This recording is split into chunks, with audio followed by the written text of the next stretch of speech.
عمر جو پہلے مارتے تھے غریبوں کو وہی فاروق امیرُ المومنین بنے، چہرے پہ نقاب پہنا، گلی سے گزر رہے، ایک بوڑھی اماں پریشان بیٹھی، عمر روک گئے، غلام سے کہنے لگے بوڑھی پریشان لگتی، حضور پوچھ لیتے، فرمایا اماں اندر آ جائیں، اماں کہنے لگی جاؤ دوڑو اپنا کام کرو، کہا تیری مہربانی آنے دے، جب ضد کی تو کہنے لگی آ جاؤ، حضرت عمر اندر گئے، نقاب ہے چہرے پہ، اماں کیوں پریشان ہو؟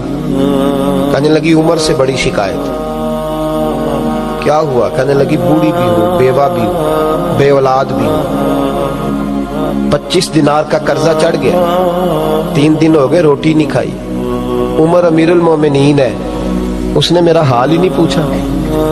حضرت عمر کہنے لگے اماں عمر کو کیا پتا تو اس حال میں ہے؟ تو مدینے کی وہ بوڑھی عورت بھی جانتی تھی کہ جمہوریت کیا ہوتی ہے، جمہوریت کیا ہوتی ہے۔ اماں عمر کو کیا پتا کہ تو اس حال میں ہے؟ تو وہ اماں بولی، کہنے لگی کیا کہا تم نے؟ عمر کو پتا نہیں؟ تو عمر کو جا کے میرا پیغام دے دو کہ حکومت چھوڑ دے، اس کے حوالے کرے جو غریبوں کا پتہ رکھ سکتا ہے، نہ ادھر ادھر کی تو بات کر، یہ بتا کہ قافلہ کیوں لٹا؟ مجھے رہزنوں سے غرض نہیں، تیری رہبری کا سوال ہے۔ تو بہانہ کر کے سائیڈ پہ ہو گیا، بول، تو پتہ رکھ نہیں سکتا تو کیوں حکومت کرتا ہے؟ آپ کے غلام کہتے عمر دوڑ لگا کے باہر نکلے، کھانا پکا پکایا گھر سے لائے، 25 دینار بھی لائے، 2 بوریاں اناج کی کندھوں پہ رکھ لی۔ غلام کہنے لگا حضور مجھے دے دے، فرمایا وعدہ کر قیامت کے دن بھی میرا بوجھ اٹھائے گا؟ حضور میں نہیں اٹھا سکتا۔ عمر لائے، اس بوڑھی اماں کو 25 دینار دیے، 2-3 مہینے کا راشن دیا، کھانا کھلایا۔ یہاں تو جس کا 200-400 ووٹ ہو اسے ہے کوئی سردار چودھری پوچھ لے، غریبوں کو کون پوچھتا ہے؟ لیکن جب میلاد کا انقلاب آتا ہے پھر غریبوں کی عزت بڑھتی ہے۔ حضرت عمر اماں کے پیروں میں بیٹھ گئے، کہنے لگے اماں چل عمر کو میری خاطر معاف کر دے۔ اماں نے ایک لفظ کہا تو آپ کے غلام کہتے ہیں عمر کو اتنا روتے کبھی نہیں دیکھا جتنا عمر آج روئے۔ اماں کہنے لگی میں کوئی نہیں معاف کروں گی، میں تو بوڑھی ہوں، کسی وقت بھی بلاوا آئے گا، جب میں مروں گی نا نبی پاک میری قبر میں آئیں گے تو میں عمر کی شکایت لگاؤں گی، میں کہوں گی محبوبہ میں غریبنی، مجبور، پریشان، آپ نے اس کی ڈیوٹی لگائی تھی، اس نے میرا حال نہیں پوچھا۔ آپ کے غلام کہتے ہیں عمر اس طرح روتے جیسے بچہ بلک کے روتا۔ کہنے لگے اماں اس طرح نہ کرنا، عمر بڑا کمزور ہے، وہ بڑا کمزور ہے، وہ یہ شکایت نہ لگانا، عمر بڑا ماڑا ہے، حضور کا سامنا نہیں کر سکے۔ اماں کہنے لگی نہیں، میرا دکھ ہی بڑا ہے، میں عمر کی شکایت لگاؤں گی۔ حضرت فاروق اعظم منت کرنے لگے تو بوڑھی کہنے لگی چل تیری خاطر عمر کو معاف کیا۔ حضرت عمر کہنے لگے مجھے لکھ کے دے۔ اماں کہنے لگی تم لکھ دو میں سائن کر دیتی ہوں۔ حضرت عمر نے لکھا فلاں بنت فلاں عمر سے ناراض تھی، پھر عمر نے راضی کر لی۔ وہ اماں دستخط کرنے ہی لگی تھی کہ مولا علی شیر خدا آ گئے، حضرت عبداللہ ابن مسعود آ گئے رضی اللہ تعالی عنہما۔ اندر آتے ہی کہنے لگے عمر یہاں کھڑے ہو، میں سارے مدینے میں ڈھونڈ آیا ہوں، وہ ملک شام کے کچھ سفیر ملنے آئے۔ اماں فٹافٹ اٹھ گئی، ہائے یہ عمر تھا، عمر کے سامنے کہتی رہی۔ فاروق اعظم کہنے لگے نہ اماں تو وعدے پہ قائم رہ، تو نے جو کیا ٹھیک کیا، سائن کر۔ اماں نے دستخط کیے تو حضرت عمر حضرت مولا علی شیر خدا کرم اللہ تعالی وجہ الکریم کو خط دے کے کہنے لگے علی گواہ کے سائن آپ بھی کر دو،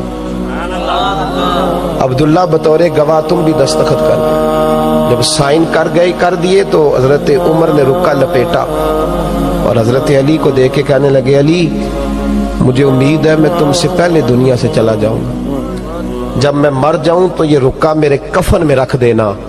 میرے نبی نے اگر پوچھا عمر میری امت کا کیا کر کے آئے ہو تو میں رکا نکال کے عرض کروں گا مولا ایک بوڑھی اماں ناراض تھی، میں اسے بھی راضی کر کے آیا ہوں۔ اور بھائی میلاد انقلاب کا خدا را امیروں کا انتظار نہ کرو، غریب ایک دوسرے کے آنسو پوچھو۔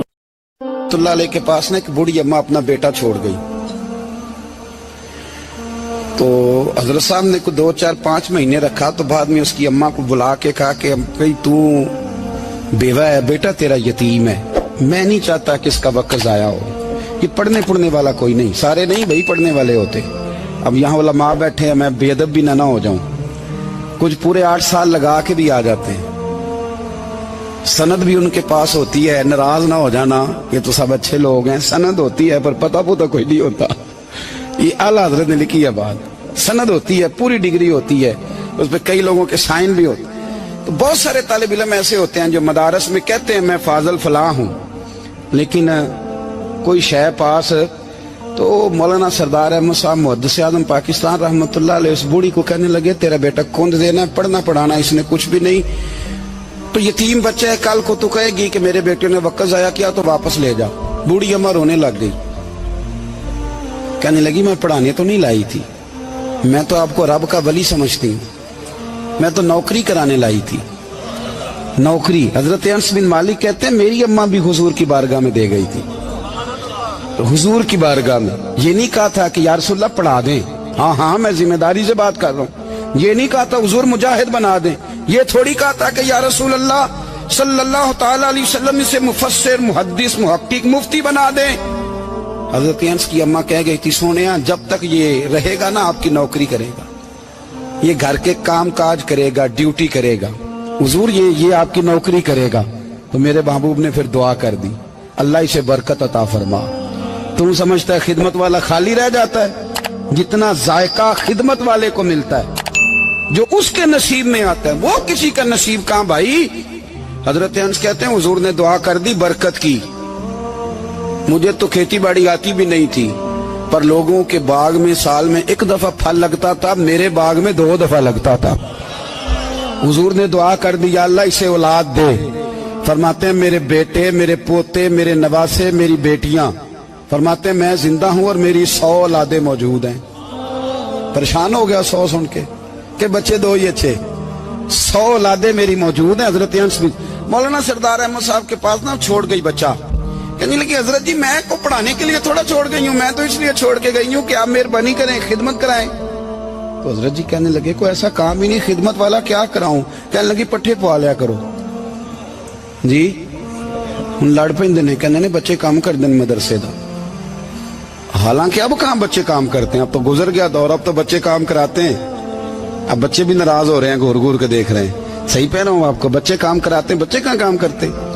कहने लगी ये चारा डाले करेगा आपकी भैंसों को। तो हजरत ने उसको कहा कि बीबी चारा मेरी भैंसों को डालने के लिए मैंने बंदा रखा हुआ है, तो तू जा ले जा। कहने लगी हाथ बांध के हुजूर मेहरबानी करें रख ले, चारा डालेगा। और पुत्र तवज्जो से चारा डालना हजरत की भैंसों को। रोने लगी, हजरत ने रख लिया, महीने का खर्चा भी देते। शाम को ना वो सारा दिन काम करता, शाम को आके पैरों में भी बैठ जाता, हजरत जी लाएं तेल थोड़ा सा, पैर ना दबा दूं। 8 साल साथ वाले पढ़ते रहे, ये बेचारा नौकरी करता रहा, मेरा रूप भी नहीं ते मेरा रंग भी नहीं, और मैनू यार मनान दा टंग भी नहीं। कभी कभी ना हजरत बिलाल हबशी फारग होते ना, तो नबी पाक की बारगाह में अर्ज करते हुजूर कोई काम तो नहीं, सारे हो गए, हुजूर जाऊं जरा, चले जाते। एक दिन सलमान फारसी कहने लगे या रसूलल्लाह ये बिलाल कहाँ जाता है। फरमाया जा देख के तो आ। हजरत सलमान वापस आए तो आके रोने लगे, कहने लगे सोनिया जब यहाँ से जाता है ना तो जाके सैयदा फातिमा की चक्की पीसनी शुरू कर देता, बीबी साहबा के काम करने लगता है, घर में जाके स्नैन की ड्यूटी करता है, वहां भी काम यहाँ भी काम। वो चारा डालता रहा, उसने चारा डाला। हजरत मुहद्दिस आज़म की भैंसों को दस्तारे फजीलत का वक्त आ गया, सारे पगड़ियां सजा के आ गए, आज दस्तार होगी। ये ना पीछे होके बैठ गया, चूंकि पढ़ा ही नहीं था तो दस्तार काहे की, दस्तार तो उसकी जो पढ़ेगा, हमने तो पढ़ा ही नहीं, हमने तो यार पढ़ा, घर पढ़ा, ड्यूटी करी। हजरत मुहद्दिस आज़म रहमतुल्लाह अलैह के यहाँ जब ऐलान होने लगा ना कि अब दस्तार होगी, तो हजरत ने पहला ऐलान उसका फरमाया। तो मजान ला बंदा कपड़े भी कदी कदी बदल दे ना, वो कहते जिस हाल में भी था मैं पलट के देखने लगा कि पढ़ा पढ़ाया तो है, कोई शय नहीं, ये माजरा क्या है। पीछे से उठ के आए तो कहते हैं बाकियों की दस्तार किसी आलिम ने की, किसी सूफी ने की, लेकिन ये भैंसों को चारा डालने वाला जब आया तो मुहद्दिस आज़म ने फरमाया पगड़ी के बाल को कोई हाथ ना लगाए, ये सारी दस्तार मैंने करनी है। और फरमाते हैं हजरत बाल भी देते जाते थे और आंसू भी बहाते जाते थे, माथा भी चूमते थे, अब फरमाते थे दस्तार के बाद चला तो नहीं जाएगा। यार मुझे तो इबादत भी नहीं रह गई, मुझे तो चाबियों को भी नहीं पता कौन सी कहाँ रहती है, जाएगा तो नहीं तू? तो रो पड़ा, कहने लगा सोने जाए तो वो जिसके पल्ले कुछ है हो, आता जाता तो है कुछ नहीं, मुझे किसने रखना है, मैंने कहाँ जाना है, इधर कहाँ, तो इधर ही रहूंगा। वो उस तालिब इल्म के सारे उस्ताद भाई कहते हैं उसने दस्तार कराई, पढ़ा पढ़ाया कुछ नहीं, पर जो मसला अड़ जाता था ना, वो जो अड़ जाता था ना, वो जाके उससे पूछते थे तो किताबें खोलने की जरूरत नहीं पड़ती थी। हजरत उम्मे सलमा रदी अल्लाह ताला अन्हा कहती है, मैंने अर्ज की या रसूल अल्लाह सल्लल्लाहु अलैहि वसल्लम, मेरी बच्ची बड़ी बीमार है, तो मुझे किसी ने कहा है ये थोड़ी सी नशे वाली चीज है, ये बना के तैयार करके दो, सही हो जाएगी। बीमार है बच्ची तो ये नशे वाली चीज है, इसको तैयार करके दो, थोड़ा नशा है। अगरचे बाज, मैंने शुरू में कहा, बाज लोग मरीज को, सख्त मरीज को ऐसी अद्वियात जो मजबूरी बन जाए उसकी गुंजाइश और इजाजत देते हैं। मुहतात उलमा तो उसमें भी बहुत सारी चीजें पहले बयान करते, लेकिन उसने कहा जी निरा नशा देना है शिफा के लिए। तो हज़रत उम्मे सलमा कहती है मेरे नबी पाक ने मेरी तरफ देखा, मेरी तरफ, तो मैंने कहा या रसूलल्लाह आप क्या फरमाना चाह रहे हैं? तो नबी पाक ने फरमाया उम्मे सलमा कभी नापाक चीज में भी शिफा हुई है, कभी नापाक चीज में भी, कभी शराब और खमर में भी शिफा हो सकती है। शिफा रब करीम ने रखी है पर शहद के अंदर रखी हुई है, शिफा अल्लाह ने रखी है कुरान मजीद में रखी हुई है, तो इसमें भी कभी ये हुजूर ने बयान किया है कि इसके अंदर शिफा हो सकती, तो उम्मत कितनी दिलेरी करती है जो ये मशवरे देती है कि उसके अंदर नशा है, शराब है, तो खांसी चली जाएगी तो फलानी बीमारी चली जाएगी। ना आओ इन चीजों पे, ना अपने ईमान को खराबी दो, और ना ऐसी बातें करो जिससे कि दरख्त रसूलुल्लाह सल्लल्लाहु अलैहि वसल्लम के वाज़ेह इरशादात की मुखालफत हो। मेरे नबी पाक सल्लल्लाहु अलैहि वसल्लम ने फरमाया, और फिर कुछ लोग कहते हैं थोड़ी पी है जी। अब तो मैं तज्जिये में पढ़ रहा था कि ऐसी शराब इजाद हो गई है, लोग शराब पीते हैं और वो मस्त भी रहते हैं, कार भी चलाते रहते हैं, कहते हैं जी नहीं हमारा ज़हन माऊफ नहीं हुआ तो ये वाली सही है, नशा नहीं लाती। मेरे नबी पाक सल्लल्लाहु अलैहि वसल्लम ने फरमाया जिस चीज की थोड़ी मिकदार, ज्यादा मिकदार हराम है, उस चीज की थोड़ी मिकदार भी हराम है, जिसकी ज्यादा मिकदार हराम है उसकी थोड़ी भी। तो खमर और शराब अगर फुल पीना जायज नहीं तो थोड़ी पीना भी जायज, ये हराम है और हराम थी और कयामत तक हराम ही रहेगी। मेरे नबी पाक सल्लल्लाहु अलैहि वसल्लम ने मना किया और हुजूर ने इज़हारे नापसंदीदगी फरमाया, और मैं 40 दिन तो इबादत ही कबूल नहीं होती शराब पीने वाले जब तक सच्ची तौबा ना करे। ये लफ्ज जब अदा करता हूं तो शर्म से मेरी जुबान लड़खड़ाती है कि यार दरबारों पे भी नशा बिकता है।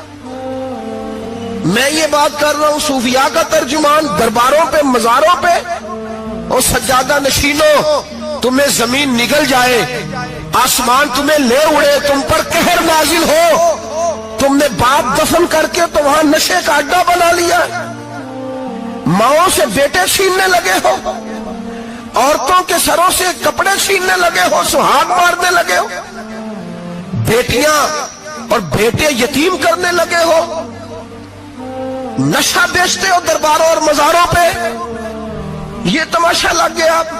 कैसे करूं ये बात, पर करनी पड़ रही है, मजबूरी है, ये मजमून मुकम्मल नहीं हो सकता। बंद कर दे वो दरबार, हमें नहीं चाहिए जिन दरबारों पे नशा बिकता है। मैं जिम्मेदारी से कह रहा हूं, बात रिकॉर्ड हो रही है। जूते की नोक पे वो सज्जादा नशीन जो उम्मत को ड्रग्स देता है, वो सज्जादा नशीन का डेरा नहीं, वो गंद का अड्डा है, वहां से फैज नहीं मिल रहा, उम्मत की तबाही हो रही है। बता दो, फैला दो, इसको एतराज करना करो। मेरे रसूल पाक सैयद आलम सल्लल्लाहु ताला अलैहि वसल्लम का दीन जरूरी है, किसी पीर की सज्जादगी जरूरी, बोलिए सज्जादगी जरूरी। बड़ी जिम्मेदारी से कह रहा हूं और नुमाइंदगी कर रहा हूं अपनी जमात की। ना हमारे बुजुर्गों ने कल इसकी हिमायत की थी, ना आज करते हैं, ना कयामत तक करेंगे। बंद कर दे वो दरबार और मजार। बुजुर्ग दुनिया में ये काम करने आए थे और हमारी सोच इतनी गिर गई है, इतने हम कमजोर हो गए। कहते हैं जब उसको चढ़ जाती है तो फिर बड़ी मार्फत की बातें सुनाता है। तुझे शर्म नहीं आई है लफ्ज कहते हुए? अब नशई तुझे मार्फत सिखाएगा? अब तू शराबी से, भंगी चरसी से दीन सीखेगा? कहते उसने पी हुई थी, चढ़ी हुई थी, वो बात कर दी तो मेरा काम बन गया। इतनी गंदी और मैली सोच साहिब ईमान की होती है। तो अब नशइयों से जाकर दुआएं कराएगा? सुन, मेरे नबी पाक सल्लल्लाहु अलैहि वसल्लम ने फरमाया, जो शराब पी ले, नशा कर ले, उसकी तो 40 दिन तक इबादत रब कबूल नहीं फरमाता। तू कहता चढ़ी हुई थी तो उसने दुआ कर दी, तुझे शर्म ही नहीं आई बात करते? हया ही नहीं किया तूने जुमला बोलते? ये कोई तसव्वुफ और तरीकत है? जाओ उठा के ले जाओ। ऐसी कोई तसव्वुफ और तरीकत हमें नहीं चाहिए। हमें वो वाली तरीकत चाहिए जिसमें खुदा के कुरान की बात होती है और मोहम्मद मुस्तफा के फरमान की बात होती है सल्लल्लाहु अलैहि वसल्लम। तो भाई याद रखो, ये कोई तरीका नहीं। एक मजार है, मुझे एक साहब कहने लगे आ जाए यहाँ भी फातिहा पढ़े। मैंने कहा यहाँ क्या है? कहने लगे थे तो बाबा जी नशा वशा करते, पर सुना है लोगों की मन्नतें बड़ी पूरी होती हैं। मुझे जज्बात बड़े कम आते हैं। मैंने उस आदमी को गिरेबान से पकड़ लिया, मैं इधर हट, वो तो नशा करता था और तू जाता था, तेरी ये कैसे ताकत हुई? तूने मुझे मशवरा दे दिया है, तू हमें कमजोर समझता है? हम कमजोर ईमान के लोग हैं और मैं यहाँ तुझे कहूंगा नहीं नहीं मैं यहाँ नहीं जाता, मैं वहां जाता हूं। बिल्कुल कोई लगी लिपटी बात नहीं, खरी बात। तसव्वुफ वो, दरबार वो जहां कुरान पढ़ा जाए और रसूलुल्लाह की हदीस सिखाई जाए, बाकी कोई मतलब नहीं किसी किस्म का। मैं दाता साहब कभी जाऊं ना जलसा करने किसी काम से, किसी तकरीब में, तो मैं दाता साहब के मजार पे नहीं जाता। मैं कहता हूं यार ये जराना नहीं कि बंदा किसी काम आया था तो फातिहा पढ़ ली, वापस चलो। गखड़ से स्पेशल आएंगे दाता साहब के मजार पे हाजिरी देने, और मेरे संगी गवाह हैं कि मैं स्पेशल टाइम निकाल के बहुत सारे काम छोड़ के स्पेशल जाता हूं। और मैं मुराद मानने नहीं जाता, मैं दाता साहब का शुक्रिया अदा कर दे जाता हूं।